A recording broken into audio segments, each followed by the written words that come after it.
Bienvenidos a una nueva clase de su curso virtual de matemáticas en la cual hoy veremos las operaciones algebraicas. Y si bien las operaciones algebraicas son muy parecidas a las operaciones con números enteros, incluso se resuelven de la misma manera y guardan sus mismas propiedades, para yo poder entender de mejor forma las operaciones algebraicas voy a empezar dividiendo las expresiones algebraicas, ¿no? Voy a decir que expresiones algebraicas existen monomios, existen binomios y existen polinomios. ¿Cuándo es un monomio? Un monomio es en realidad, en álgebra, la composición de un número y una letra, que puede estar incluso la letra solita. Y bueno, yo digo ahí, ¿dónde está el número? En realidad, cuando el número no está representado antes de la letra, no está indicado, significa que es el número 1. Entonces tengo que estar pilas en eso, porque de pronto no me aparece el número, pero si no me aparece ya sé que es el número 1. Bien, entonces como decía, los monomios están compuestos regularmente de una letra y un número. Cuando hablamos, en otras palabras, también se podría decir que están compuestos de un solo término. Ya lo de los términos lo vamos a ir entendiendo conforme avancemos. Bien. Los binomios normalmente están compuestos por dos términos que podrían ser indicados como está acá. Ahora nosotros vamos a entender un poco más lo de términos porque lo consideramos necesario ya en este momento.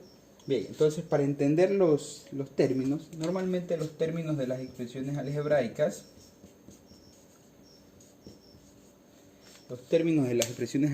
se dividen cada vez que yo encuentro un signo más o un signo menos. Es decir, mi primer término empieza aquí y termina acá. Mi segundo término empieza aquí y termina acá. Y mi tercer término empieza aquí y ya termina en el final. Solamente las operaciones suma o resta o signos más y menos dividen términos. Los signos de multiplicación y división no dividen términos. Es decir, si yo tengo, por ejemplo, 3x por 2y dividido para 3x más 6, esta operación yo empiezo a buscar de aquí un término, empiezo a buscar un más, un menos, no encuentro, hasta que llego en ese momento. Entonces mi primer término en este caso es bastante largo porque llega desde el principio hasta donde encontró un signo más. Y mi segundo término sería lo que continúa. Entonces, para que sea binomio, yo tengo que tener siempre dos términos. En esta ocasión, hemos visto cómo ir integrando los términos, cómo separar los términos, ¿no? Bien, y para que sea polinomio, basta con que tenga más allá de tres términos. Desde tres términos en adelante yo le conozco como polinomio. Si quiero un nombre más apropiado y solamente tengo tres términos, le podría llamar también trinomio, pero en realidad ya todos se empiezan a llamar polinomios de ahí en adelante, ¿no? Bien, una vez que conozco entonces cómo se dividen las expresiones algebraicas, voy a empezar a entender cómo se realizan estas operaciones, y aquí debo tener claro algunos conceptos básicos. Por ejemplo, como voy a trabajar con letras, yo debo entender que cada vez que pongo una letra diferente es como si hablara de un número o de una propiedad diferente.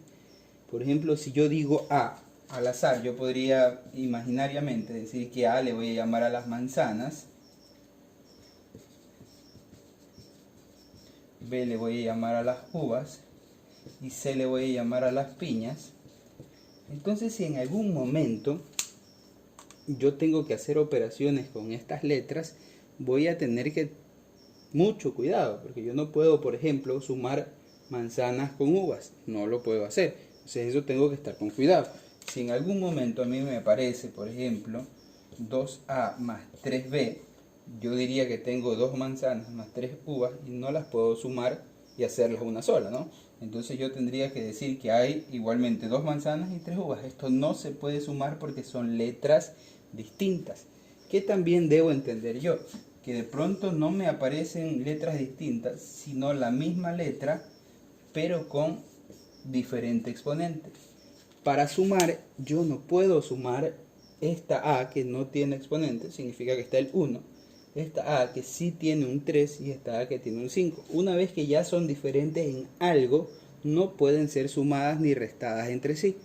no pueden ser sumadas ni restadas entre sí cada vez que yo encuentre una diferencia entre ellas. Tienen que ser exactamente iguales para que yo las pueda sumar o restar. Esa es la primera clave para hacer las sumas y las restas. Entonces vamos a empezar a hacer algunos ejercicios para poder ir entendiendo más el tema. Bien. Me aparece primero una suma bastante sencilla en la cual yo tengo A más A más A. ¿Qué debía de entender primero? La composición de los monomios, ¿no? Yo decía que los monomios estaban compuestos siempre por un número y una letra. En este caso solo veo la letra y ya había dicho que cuando hay una letra solita significa que delante está el número 1. Entonces para poder sumar yo tengo que tener claro que delante de cada una de estas letras está el número 1. ¿Y por qué tengo que tener claro eso? Porque cuando yo hago una suma, la letra, como es igualita, siempre se va a mantener y lo único que se va a sumar son los números. Entonces yo sumo 1 más 1 y más 1, en realidad sería 3A. Por eso he puesto el 1 de otro color para que se entienda que el 1 está al lado de la letra. Bien, vamos a avanzar un poco más entonces y vamos a decir que tengo otra operación ya un poco más sencilla, puesto que ahora sí tengo los números. Entonces, lo primero que yo debo de entender es que la letra, como es una sola, se va a mantener esta letra, la X, y lo que voy a hacer es sumar los números. Entonces sumo 4 más 2, que será igual a 6, y tengo mi segunda respuesta. También puede suceder de que tenga la siguiente operación, y ahora yo voy a decir, ¿se pueden sumar? ¿Tienen la misma letra? No tienen la misma letra. Y si no tienen la misma letra, quiere decir que no se pueden sumar. Por más que los números se puedan sumar, mientras la letra no sea totalmente igual, no se puede sumar. Entonces, como no lo puedo hacer, mi respuesta va a quedar indicada. Va a ser lo mismo que tengo hasta ahí. No se puede avanzar más allá. También puede suceder de que yo tenga, por ejemplo, y lo quiero sumar, y en el momento en que lo quiero sumar digo, bueno, esta X no tiene ningún número al lado, significa que al lado está el número 1.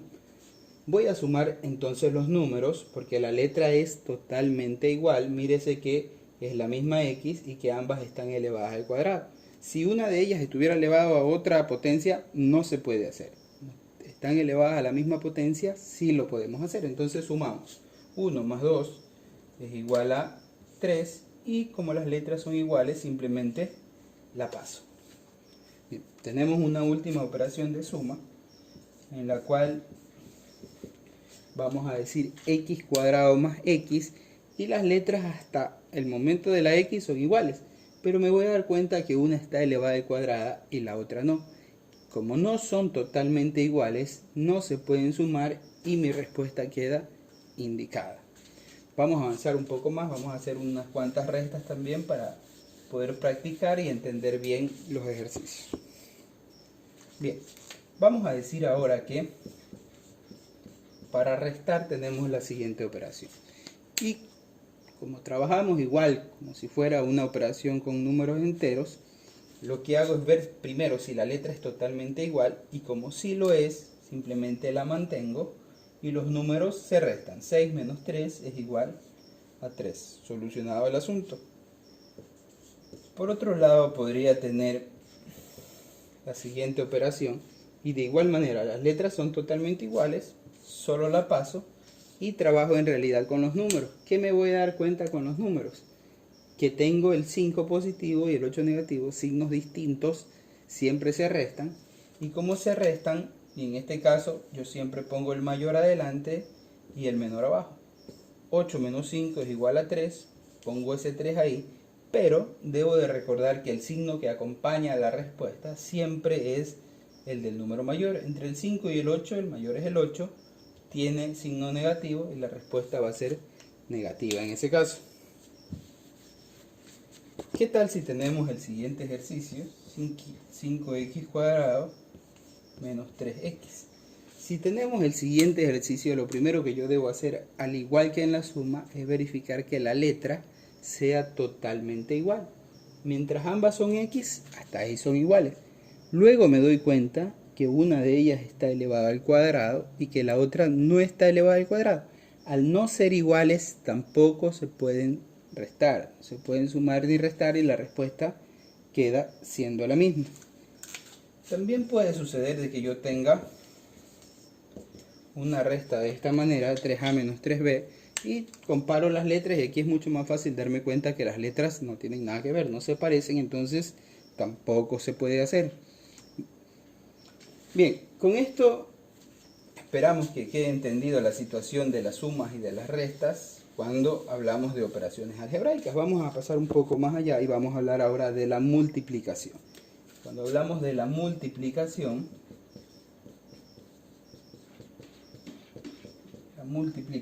algebraica, vamos a entender de que pueden suceder varios tipos de multiplicación. La primera de ellas que yo quiero indicar es cuando debo multiplicar un número que está solito por una expresión algebraica interna. Cuando yo tengo que hacer eso, en realidad, para la multiplicación yo tengo que tener claro algo. Los números siempre multiplican a los números y las letras trabajan con las letras. Es decir, yo trabajo números con números y letras con letras. Si quiero hacer esta multiplicación, la voy a ubicar como en la escuelita aún. Voy a multiplicar 2x más 3b por 5. Voy a hacer esa multiplicación entonces, y como ya había dicho, números por números y letras por letras. 3 por 5, que es igual a 15. La letra b no tiene letra para multiplicar, entonces simplemente queda igual. Avanzo más allá y digo más por más, sigue siendo más. 2 por 5 es 10. Y la x no tiene con quién multiplicar, sigue siendo x. Entonces de esa forma se realizan las multiplicaciones. Si yo lo quiero hacer también de manera literal, simplemente lo puedo hacer por medio de la propiedad distributiva. Y digo 5 por 2, que es igual a 10, número por número. Y como no hay letra para multiplicar, simplemente la x. Luego sigue el signo más, porque más por más es más. Y 5 por 3 es 15. Y la b no tiene con quién multiplicar, simplemente continúa siendo la b. Bien, vamos a ver otro ejemplo. Una multiplicación un poquito más compleja para ir entendiendo los demás detalles.